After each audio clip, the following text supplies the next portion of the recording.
Hello and welcome to the Sami Parvez show. Today I'm joined by Mayor Kevin Acton, who is running as an independent candidate for Vernon-Lumby. We will be discussing about his election campaign goals for this BC provincial general election. Thank you so much, Kevin, for joining me on the Sami Parvez show. It's a great pleasure to have you here from British Columbia. Nice to be here. Thanks, Sami, and good morning. Good morning, sir. And could you, I know like you served as a mayor of Lumby and now you are running as an independent candidate for Vernon-Lumby. So let's begin. What interested you to enter in politics at back like when you were running as a mayor? Sure, yeah. So I've been the mayor for the Lumbee for the last 15 years or so. And I've also sat on the regional district board for the same amount of time. And I've been the chairman for the regional district board as well for the last 4 terms. And that sort of encompasses the whole region. We sit as a group of mayors and area directors, just for people that don't sort of understand British Columbia's sort of layout. But yeah, 15 years ago, I was a committed Rotarian, but the drive to the community next to us to go to Rotary was a very early morning drive. And after many, many years, it started to wear a bit on me. And I was talking to a friend and I said, I need something more local that I can invest my time in and volunteer for. And they said, well, why don't you run for council? And so I did, and not realizing it was a paid position. So when I got my big $500 paycheck at the end of the month, I was pretty excited.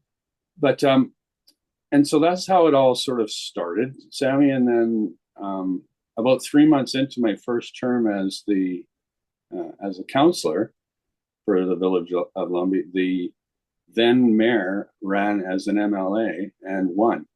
And so that left us without a mayor. And we had already done all our strategic planning and everything that we needed to do to move forward as a community. So I had said to the rest of council, I said, I think I'm going to throw my name in to run for mayor so that we can just continue in the same direction we're going because we've done such great work.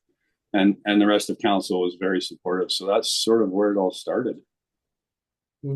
Yeah, it's great that you have lots of experience and now you are putting name for MLA.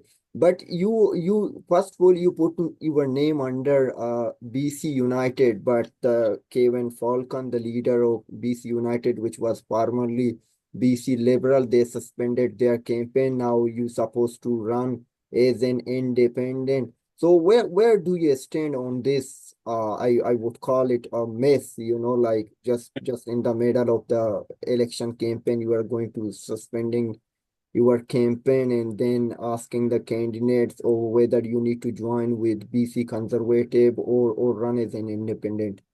How much trouble do you have with this chaos? Yeah, Sami, I think the word mess is an understatement, but yeah, for sure. So I started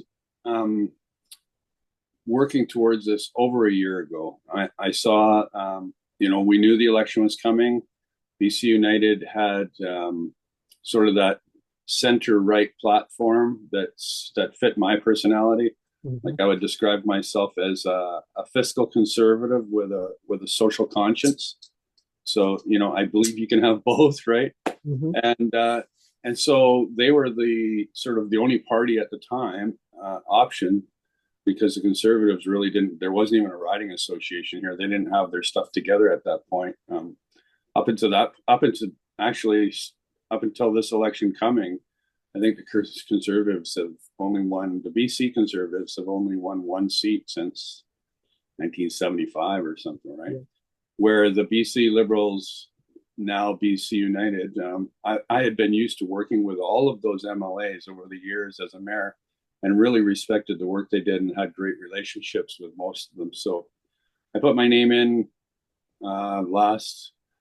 like I said, I started well over a year ago, and then the nomination period went through, and I've had myself as a nominee for probably close to 11 months and had been doing all that work and investment of time and energy and money. And then, yeah, Kevin Falcon kind of just sort of pulled the plug without letting anybody know, Mhm. which was a huge disappointment because, they were talking about this vote split. And at first I kind of thought, yeah, okay, I kind of understand that. But then, the more you think about it in politics, when you're running for election, you need to run right to the end. Like that's your responsibility. You have values, you have beliefs, you put your name forward, and it's not over till it's over. And so, really disappointing. But the way they had done it was John Rustad and Kevin Falcon had announced that they were going to take, the best candidates from both parties and put them together so that we can unseat the NDP here in British Columbia. Because in our view, they've been creating a lot of issues for British Columbia with some of their really tough left-wing policies, right? Mhm. But it didn't happen. That didn't happen. They did not take the best candidates from BC United, nor did I see John Rustad pick up the policies that they said they were going to pick up. So, because I had expressed some interest in running for the BC Conservatives after the whole thing fell apart, Yep. um, thinking that that sort of right wing philosophy was going to soften a bit with the addition of BC United candidates and policies, and that just didn't happen. Yeah. Mhm. Yeah, and when BC Conservative and BC United, it mean I'm talking about couple of months ago. Like there was a rumor running around they could merge, but at that time they did not merge. So where were you standing at that point? Were you supporting there should be a merge back in few months ago? Um, no, not really. I mean, I definitely got a lot of hassle from people at the doors and friends even saying there should be a merge. But Sammy, let's face it, in British Columbia, we're not that polarized. We're not the US, right? So we don't have left and we don't have right. And Mhm. that's what a merger was going to mean for British Columbia. And like I said, if they didn't soften their position, the BC Conservatives, then that's too far right for me, anyways. Mhm. So, you know, um, I wasn't really for the merge necessarily. I understood how important it was to unseat the BC NDP for a lot of people. But I think Kevin Falcon was doing an amazing job. And I will say that as a leader and a policymaker, he was doing an amazing job with leading the charge for a center right government that would have provided British Columbia with fiscal responsibility, but also, seeing the social programs and the other needs of and the environment being considered all at the same time, which is so possible. I mean, British Columbia, Canada, we're we're a country of abundance. We have such abundance in British Columbia. There's no reason that we should be going hard left or right. We have the ability to take care of people and drive our economy. So that those and the thing that I really enjoyed about BCU is they even reached out to us as potential MLAs and had us write policy. So I was able to contribute as a mayor. Like, I have a lot of experience with policy and legislation, so I was able to contribute to Mhm. our policies that had been put forward. So it wasn't really something that I was keen on having happen. I was willing to go with the flow because that's what you do. But I will say that I'm much happier running as an independent than I was with the prospect of running for a party that was sitting so far right. Mhm. Yeah, and what are you hearing from the door steps when you go for the door knocking with respect to the concern? I know like you shared, but what the issues you are hearing, like is the housing crisis or drug crisis or unemployment? What are the main issues for the people?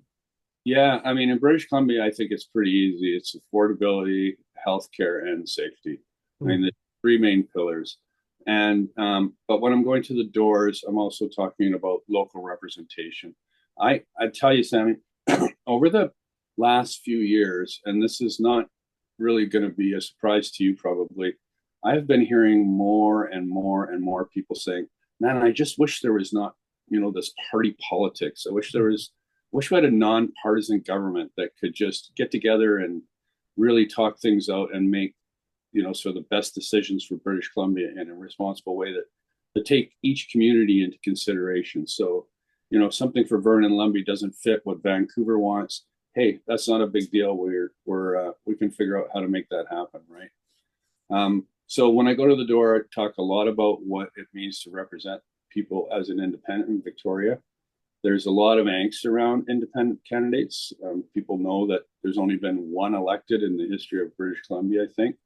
But today is a very different day than it has been over the years. I think last told, as of yesterday, I think there's 36 independent candidates running in British Columbia, which is, I think it's a Canadian record. It certainly is a British Columbia record, that's for sure. So, at the door, I still talk about the policies that I had part of developing if people are curious about where I stand on things. I think we could have a great rent-to-own program for young families just starting out. I still think we should scrap the major taxes that are environmental. I truly believe that people will be more responsible environmentally if they have more money in their pocket.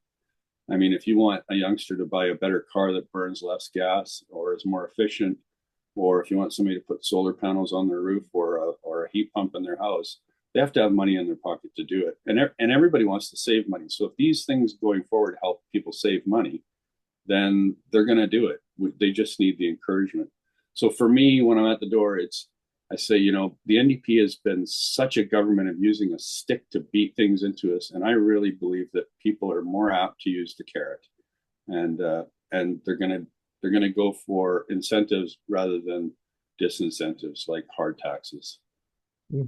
Yeah, and you said like people are asking also there should be non-political, like you should not represent a particular party or their ideology. We should have non-political representatives, but this is also people's psychological mind, like we have to vote liberal or conservative or be left or right in federal level I'm talking about. And provincially, we also see like whether they are liberals or whether they are NDP, and particularly in British Columbia, there is no chance for an independent candidate so far. But maybe it would change. So do you think like people are changing their mind now? It's time for an independent candidate to represent them. Yeah, well, I will tell you, Sami, that excuse me, there's at least three incumbent MLAs that are running up north that have huge popularity. And I would put money on the fact that somebody like Mike Bernier, he was a minister before, is gonna be an independent in Victoria for sure. For me, in our community, it's pretty tight, and I'm fairly well known and haven't upset too many people yet. So there's even a decent chance for me. I won't lie and not say that when I go to the door, people are I'm voting conservative. I don't care that they parachuted a candidate in from somewhere else that knows nothing about our community, but not everybody. There's been actually an emotionally overwhelming amount of people that have said, "Oh my God, I'm so grateful that you've put your name forward so that we have another choice rather than, these far extremes." And I think that's the way, Sami, I think people are really tired of the party politics, right? And the game playing, and you have to get dragged along with the party. If you don't agree, then you get basically fired and put in the basement for the rest of your term, right? And leaders come and go, right? So I think once we explain to people, when people get a good grasp on what the reality is of an election, and if I'm going on too much, just let me know. No. But one of the things that I really try to explain to people is, look, I could be running with a party, and we could end up not forming government, and I could have 4 years of opposition and just be frustrated as heck, but still have to follow the party line. And so even if the other party does put some good policy forward, if my party doesn't agree with it, I'm going to have to vote against it. that's the worst case scenario, right? But as an independent, if I get in, there is no worst case scenario. I can always vote for what our community wants. But the best case scenario is if we have a minority government and they need the independents to pass legislation.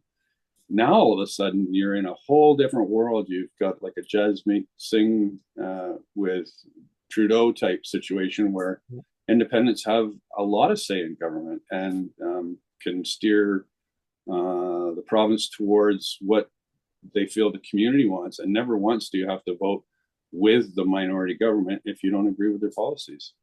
Mhm.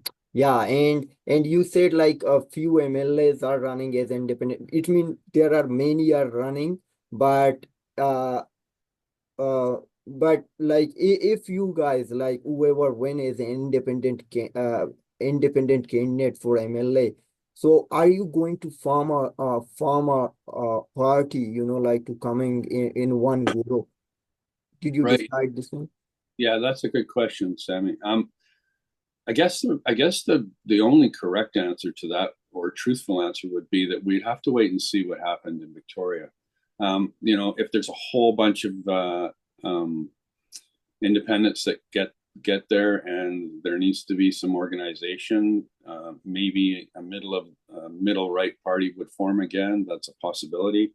Or if I get there and the conservative have a minority government and I'm the only one, and it's the best thing for my community is to move over to a righter side of right, I guess, in the sense of making sure that I can take care of my community to the best of my ability, then that would be a tough one, but it would be my responsibility. But my hope is that we get there and we reform the electoral process of British Columbia, and we see more, move towards proportional representation, nonpartisan politics, and see some political reform and get rid of this. I'm just going to say corruption, because there's things that go on behind the scenes that you probably see as an independent journalist, but I don't think the average person sees that. There's just so much backroom deals and things going on that it really needs to change. Mhm. Yeah, and you brought up like electoral reform, but there were three referendum in British Columbia, but people did not went for like for the proportional representation. So how do you think now people will decide we need electoral reform? And we saw like what happened in Toronto, St. Paul's and Les Lemar Warden, like there were huge ballots were running from longest ballot committee. So, do you think something would happen near future? Yeah, I mean, Sammy, if you think about like let's talk about the last referendum on proportional representation. There's there's all kinds of proportional representation. There's not just one kind. Mm-hmm. And the reason I think some of these, well, not some, I think the reason they all fail is because whatever party's in power at the time, the type of proportional representation they're bringing forward is always seems to be slanted to support their style of government. And I think people are able to see through that. And so when it comes to the referendum, people are like, well, that's not what I was considering to be proportional representation. So I'm not going to support that. And I think that's what we saw the last election in British Columbia. I know a lot of, like I said, I know so many of the MLAs for the BC Liberals at the time, and they said, proportional representation is great, but not what the NDP are offering.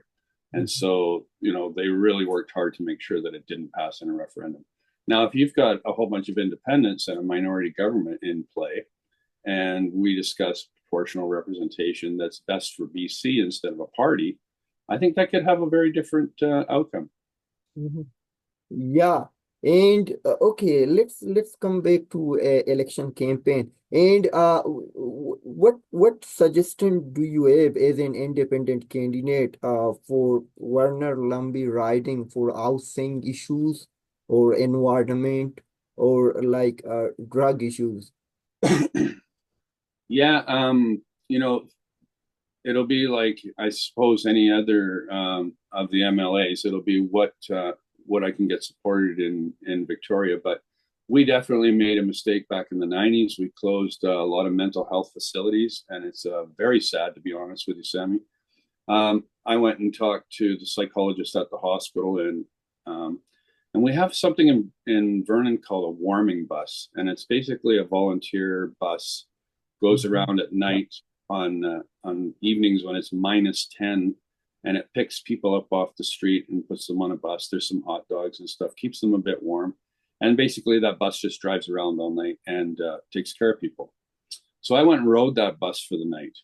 And I'll tell you, Sami, the very first person that got on that bus, he had huge sausage fingers from being frostbitten. It looked like his skin was growing over his clothes. He couldn't even really verbalize his needs. And I thought, this guy could never, ever take care of himself.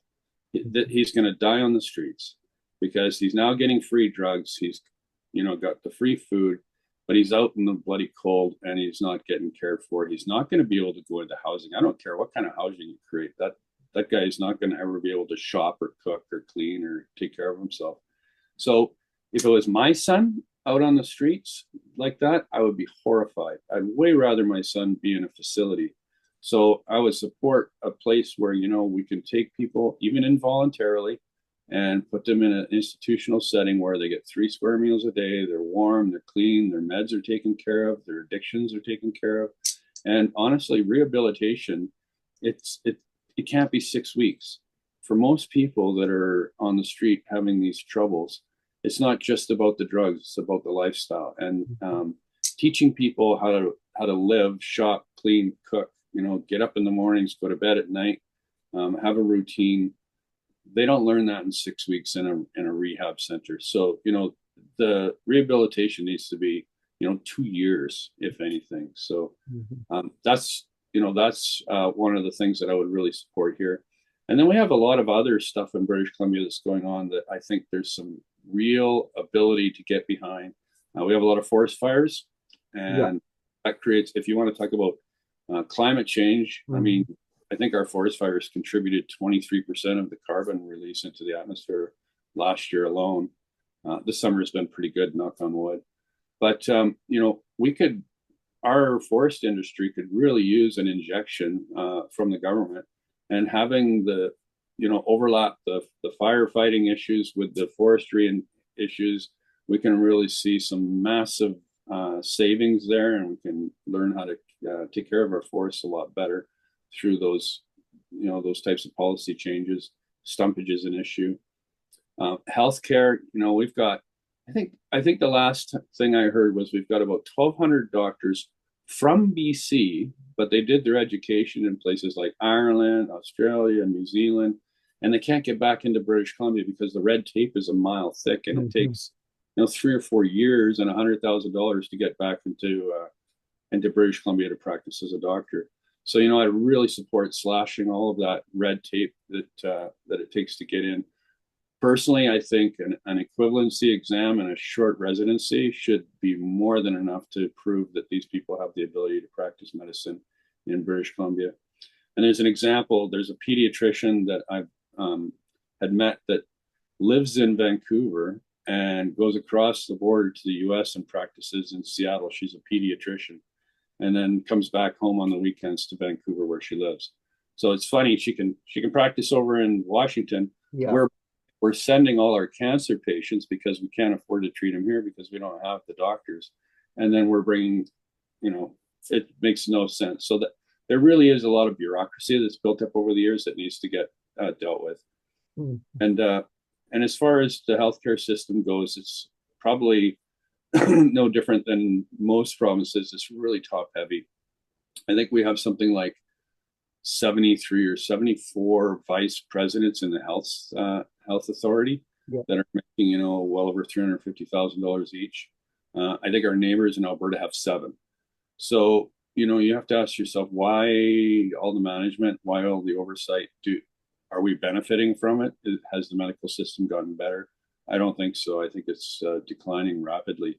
And, Sami, the more money we spend on management to try and figure out our problems, the less money there is for frontline workers, Mhm. and the more stress they get because their patient to nurse to, for example, nurses, the patient to nurse ratio just keeps getting increased, and they're getting burnt out. You know, Mhm. somebody in our hospital the other day had to go to a neighboring community an hour and a half away to deliver their baby because the maternity ward couldn't accept her. That's unacceptable. That's just unacceptable. Mhm. Yeah, and are we like are British Columbia shortage of money? Is it about funds or just they don't want to spend on the healthcare? Yeah, it's mismanagement. I'll be honest with you. I mean, the NDP have grown government by 40%. So, you know, you tell me where the money went. We've Mhm. got less going into well, we've got lots more going into healthcare. It's just not going into the frontline workers. It's not.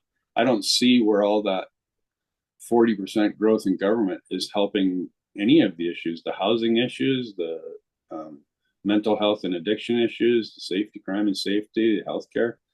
40% more government. That's a big chunk of our budget when you think about what it costs to run a province operationally. Mhm. I mean, Yeah, there's sorry, sort please go ahead. of nothing wrong with good debt, right? When you're investing in highways and bridges and infrastructure, you know, that's all good debt. That's like a mortgage on a house. But if I was to pay my reception, it's more money than I make.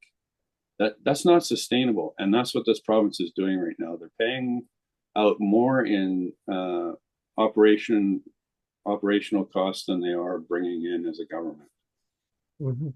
Yeah, and so Kevin, not Kevin Falcon, John Rustard, BC conservative leader, is saying that his government would shut down safe injection sites. So are you going to support it?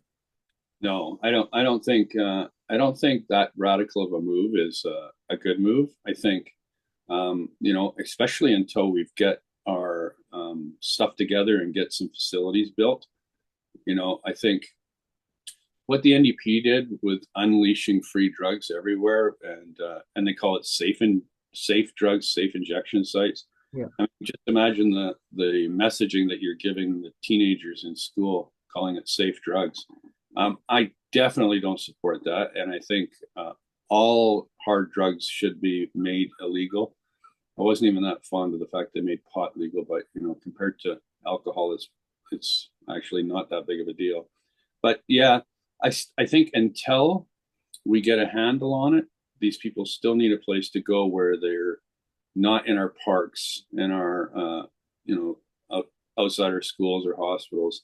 So safe injection sites that we have, I think, should keep running and be available for people until there's something better in place.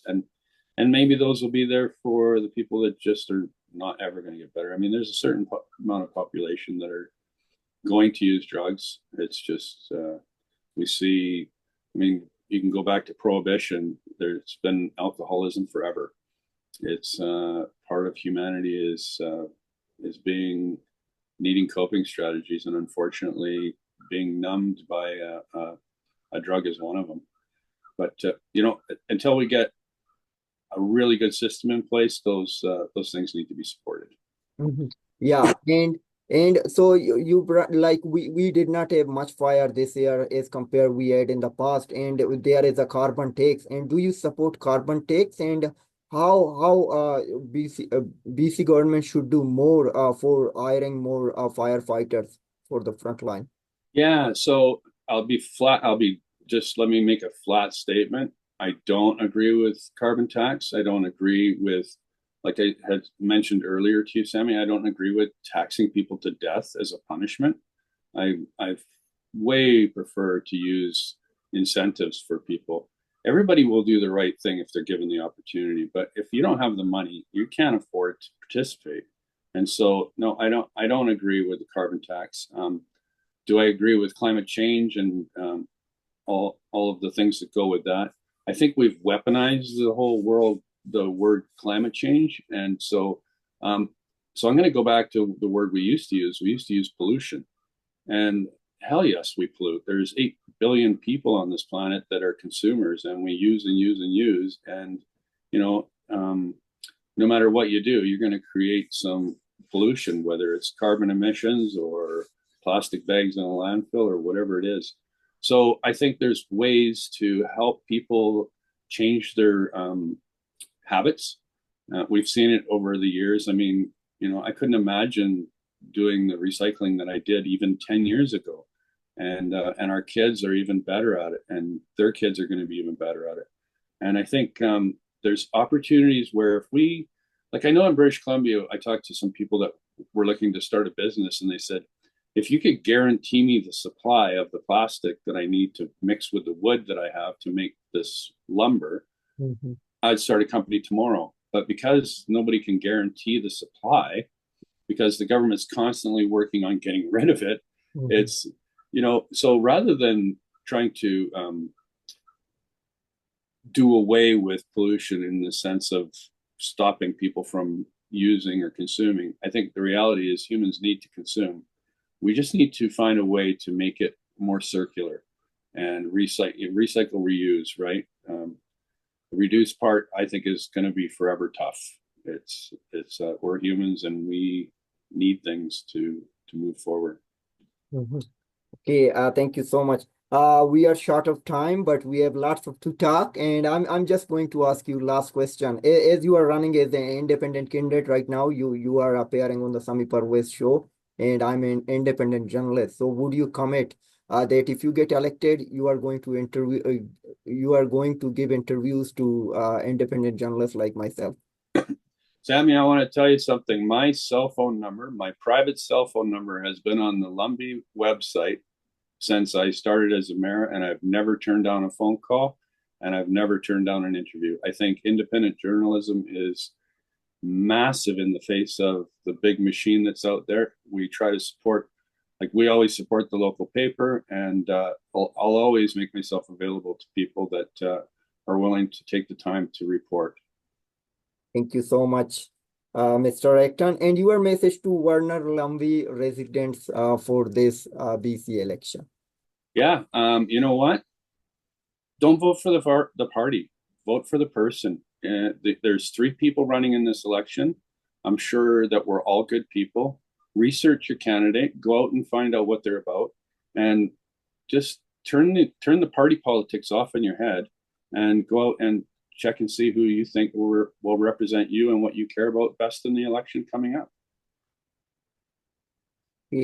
Okay. Thank you so much, Mr. Acton, for your time. And earlier this more like it is very early at your area. It is just 8 o'clock right now, and you yeah, and you gave interviews. It is hard to find candidates to giving interviews during this time. Like that time is very short. But despite that you took time, it is an honor for me that you appeared on the Sami Parvez show. Thank you, Sami, and thanks for reaching out. We'll talk again someday, I'm sure. Yeah, sure. My pleasure. And wishing you very best on your campaign. Hopefully, we will see you as a MLA in the after next election. Thank you. Thank you, sir. Have a good one. Thank you. Thank you so much, sir.